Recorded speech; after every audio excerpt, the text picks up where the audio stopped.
S J. மாந்திரிகம்.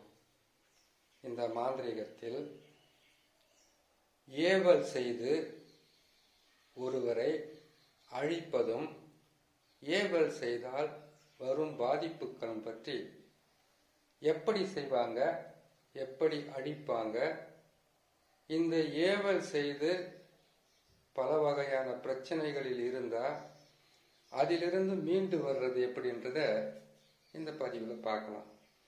முதல்ல ஏவல் என்பது இந்த மாதிரி உருவ பொம்மைகளை செய்ய ஆரம்பிப்பாங்க. இந்த மாதிரி உருவ பொம்மையை செய்து அதிலிருந்து அவங்களுக்கு உண்டான பாதகத்தையோ கஷ்ட நஷ்டங்களையோ துன்பங்களையோ தர்றதுக்கு அவங்களுக்கு முடிவு செய்து எதிரிகளாக இருக்கலாம், இல்லை துரோகிகளாக இருக்கலாம், இல்லை உங்ககிட்ட பணம், இல்லை சொத்து, இல்லை தங்க நகை, அப்படி இல்லைன்னாக்கா பல வகையான விரோதங்கள் காரணமாக கூட அவங்க எதிரியாகி உங்களுக்கு ஏவல் செய்வாங்க. ஏவல் செய்யும் போது இந்த மாதிரி ஒரு பாவை இல்லை பொம்மையை எதுக்காக உருவாக்குறாங்கன்னு கேட்டீங்கன்னாக்கா, இதை வச்சு ஒரு மனிதனை எந்த வகையிலும் திருப்ப முடியும். அவங்களுக்கு உடலில் உபாதையை வர வைக்கலாம், கை கால் வராமல் செய்யலாம், தலைவலியை உருவாக்கலாம், முகம் உடலெல்லாம் வலிக்கிற மாதிரி செய்யலாம், ஊசி குத்துற மாதிரி செய்யலாம். அது மட்டும் இல்லாமல் உடல் நல சரியில்லாத படுத்தாங்கன்னாக்கா எத்தனை மருத்துவரை பார்த்தாலும் அதிலிருந்து அவங்க மீண்டு வர முடியாது. அவ்வளவு அவங்களுக்கு துன்பத்தையும் கஷ்டத்தையும் மன வேதனையையும் கொஞ்சம் கொஞ்சமா நரக வேதனையை அனுபவிச்சு மரணம் அடைகிற அளவுக்கு செய்யறது தான் ஏவல். இந்த ஏவல் செய்து எதுக்காக அழிக்கணும்னு கேட்டீங்கன்னாக்கா, தீராத பகை. இந்த பகையால ஒருத்தருக்கு எப்படியெல்லாம் துன்பத்தை கொடுப்பாங்கன்றத சொல்லிட்டு அதுக்கப்புறம் அதுல இருந்து மீண்டு வர்ற வழியும் சொல்லிடலாம். துன்பத்தை கொடுக்கறவங்க உங்களை ஒரேடியா இருக்கக்கூடாது, இவங்க அழிஞ்சே ஆகணுன்றதுக்காக செய்யற ஏவல் தான் இப்படி இருக்கும். எது செய்யறதா இருந்தாலும் ஒரு உருவ பொம்மையை செய்து அந்த உருவ பொம்மைக்கு உயிர் ஊட்டம் கொடுத்து பூஜையெல்லாம் செய்து அந்த பூஜையில மந்திரங்களும் எந்திரங்களும் பிரயோகம் செய்து அந்த எந்திரத்துல பாத்தீங்கன்னாக்கா அதுக்கப்புறம் நிறைய உருவ பொம்மையெல்லாம் செய்து அதிலிருந்து அவங்களுக்கு தொல்லை கொடுக்க ஆரம்பிப்பாங்க. ஒன்னாச்சு.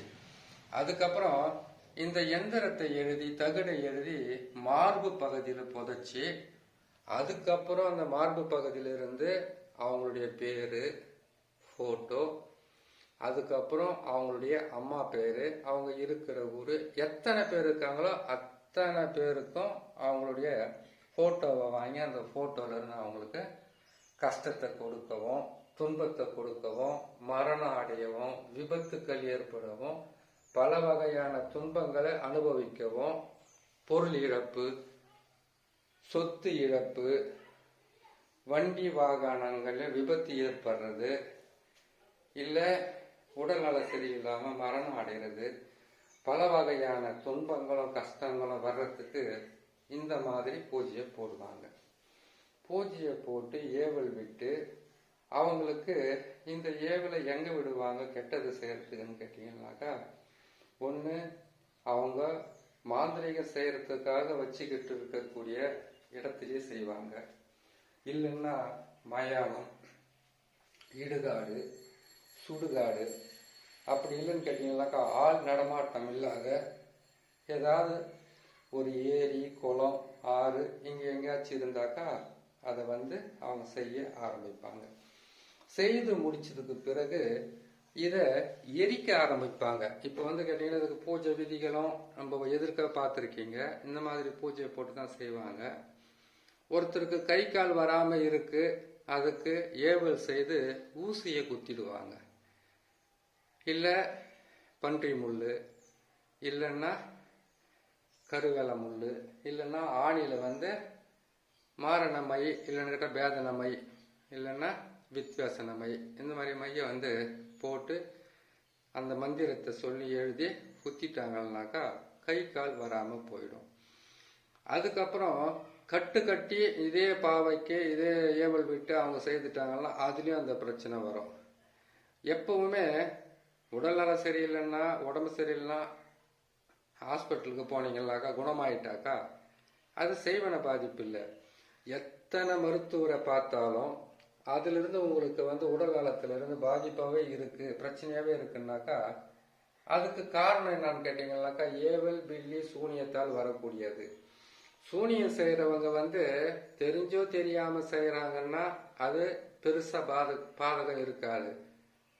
சூனியம் செய்யும் போதும் ஏவல் செய்யும் போதும் செய்வனை செய்யும் போதும் அவங்க இந்த மாதிரி ஏவல் பொம்மையவை பயன்படுத்தி ஒருவருடைய போட்டோ, ஒரு குடும்பத்தில் இருக்கிறவங்களுடைய போட்டோ, அவங்களுடைய காலடி மண் இல்லை போட்டோ பேர் இருந்தாவே செய்திருவாங்க. இதுக்கு ஒரு போட்டோவில் இருக்கக்கூடிய உருவம் தான் எல்லா இடத்துலையும் இருக்கும். அந்த உருவம் தான் அங்கே இருக்க போகுது.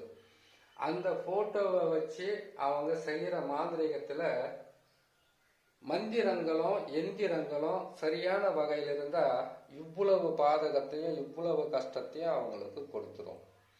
அப்படி கொடுக்கும்போது இந்த பிரச்சனையிலிருந்து அவங்க எப்படி மீண்டு வர்றதுன்னு கேட்டீங்கன்னாக்கா, இப்போ இவங்களுக்கு தொழிலில் நிறைய நஷ்டம் இருக்கும், வியாபாரத்தில் நஷ்டம் இருக்கும், குடும்பத்தில் கஷ்டம் இருக்கும், கணவன் மனைவிக்குள்ள ஒற்றுமை இருக்காது. ஒற்றுமையாக இருந்த குடும்பம் கூட பல வகையிலும் கஷ்டப்பட்டு விலகி இருப்பாங்க. ஒருத்தருக்கு ஒருத்தர் பேசாம கூட பிரிஞ்சு போயிடுவாங்க. ஆணுக்கு பெண் அடங்காது, பெண்ணுக்கு ஆண் அடங்காது, யார் பேச்சையும் யாரும் கேட்காம விலகி போவாங்க. வியாபாரமா இருந்தா சுத்தமா அது வியாபாரமாகவே நடக்காம போயிடும். தொழிலா இருந்தா நஷ்டத்தை கொடுக்கும், கடனாளியா மாறுவாங்க. வண்டி வாகனம் விபத்துக்குள்ளாகும், நிறைய துன்பத்தை கொடுக்கும். இப்படி எல்லாம் நடக்குதுன்னு சொல்றேன் இல்லையா? இப்படி நடக்கும்போது இதிலிருந்து எவ்வளவு பிரச்சனை இருந்தாலும் எவ்வளவு கஷ்டங்கள் இருந்தாலும் அதிலிருந்து மீண்டு வரத்துக்கு உண்டான வழியை ஒரு மாந்திரிகத்தை செய்து அந்த மாந்திரிகத்திலிருந்து பல வகையான கஷ்டத்தை கொடுக்குறாங்கன்னாக்கா, இதே போல சக்கரத்தை போட்டு இதே வகையில் வந்து அவங்களுக்கு மாந்திரிகத்தை பயன்படுத்தி அவங்கள செய்து முடிக்கிற அளவுக்கு நாம் செய்தோம்னாக்கா சரியாயிடும். இதுக்கு பலி கொடுப்பாங்க, கோழி, ஆடு, மற்றபடி பன்றி.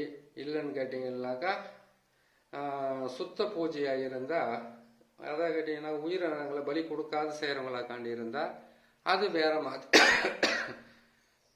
எலுமிச்சம்பழம், கல்யாண பூசணிக்கு